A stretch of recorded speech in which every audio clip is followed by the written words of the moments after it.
I made this video a few weeks ago. It was about something that was really pissing me off. Honestly, there's like agents that were locking people into like these 1 year contracts, and I was just one of those videos that I made and kind of just put out there. I didn't really expect much, dude. I got like dozens of calls, and to this day, I still keep getting calls from people in freaking crazy situations. There was one guy who called me and was like, help me, dude.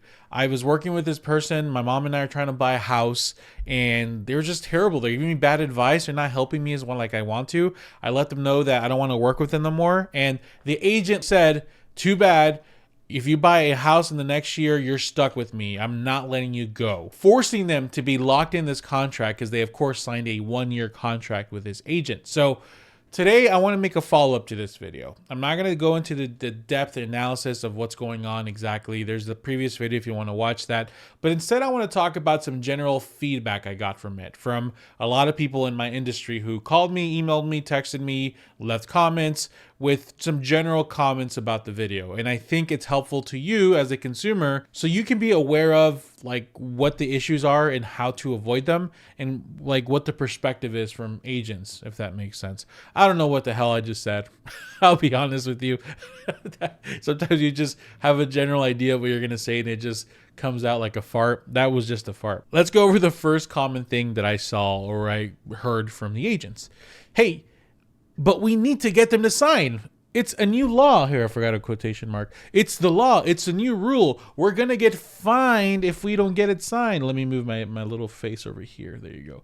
If we don't move, we're going to get fined. Like, Javier, why are you telling people not to sign? Yes, I get it. Let's go over some things. 100% for sure. True. There is a new rule that in specifically some states, they do require some kind of agency before you show them a house. So if I implied or said that you do not need to sign a single document to see a house, which I don't think I did, but if there was an implication, I'm wrong. In theory, if you're wanting to work with an agent, they will require you to sign something. However, what I'm trying to say is that the vibe must match the timeline, right? So what I mean by that? Well, if your vibe is, I just want to look at some houses, man, right? Just look at some houses so I can get an idea of what I like, get an idea of what's out there, or I just want to see this house around the corner. I'm not looking to buy anytime soon. I'm just getting an idea of what's out there. Well, that vibe or timeline is maybe a 14-day contract, right? If even that, maybe even like a weekend contract, or just like, hey, just so you know, we're required to get this signed. It's I know it's dumb. It's only for 3 days. It's not requiring you to sign anything. Boom, boom, boom, whatever, right? The problem that I'm seeing from a lot of you scumbags is that you're telling people, hey, I know you're just looking, but here's a year contract. You're probably, it's fine. You're whatever. Just go ahead and sign it, and we'll be okay. Don't worry about it. No. If it's only a quick little showing, if it's only like a few things, then the vibe must match the timeline.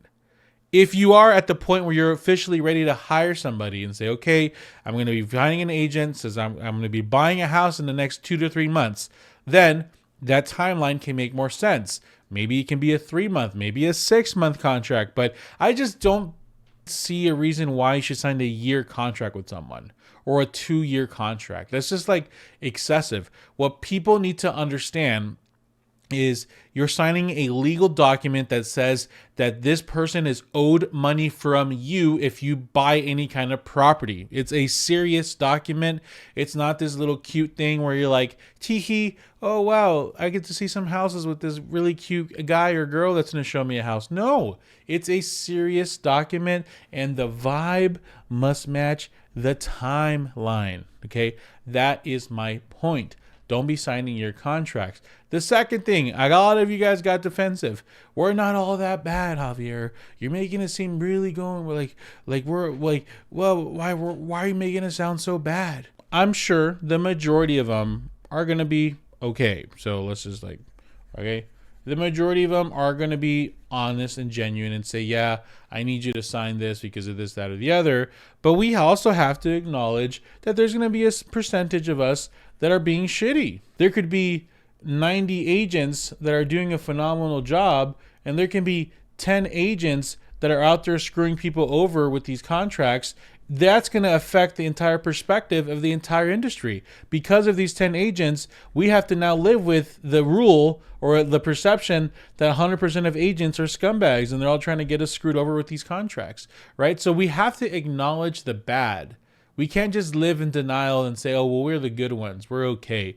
We don't have to worry about it. No, we have to actively be aware of that. So what do you do in that situation is we have to over-educate. Now, what you guys need to do is, I don't care if you think you're working with not only the red or black, but you're working with a top tier agent, like the best person, like literally like ever born, and they just have a little glowing halo on their head, and you're like, this is the best agent ever. I don't care. The best protection you can have is please read and understand your contract. Understand, please, please, please, please, please, please, please, please. Please, please, please, please, please, please. Don't just go with whatever they're explaining.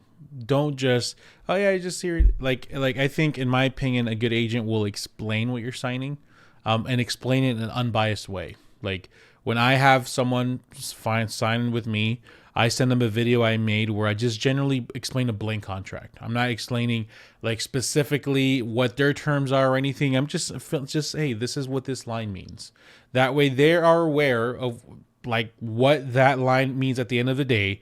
Like I think that a lot of common issue that I'm seeing is that we're explaining this contract as like, hey, here's what you're gonna sign. You're gonna sign this agreement to work with me, and this is what I'm gonna get paid. But don't worry, I'm gonna get the seller to pay for it.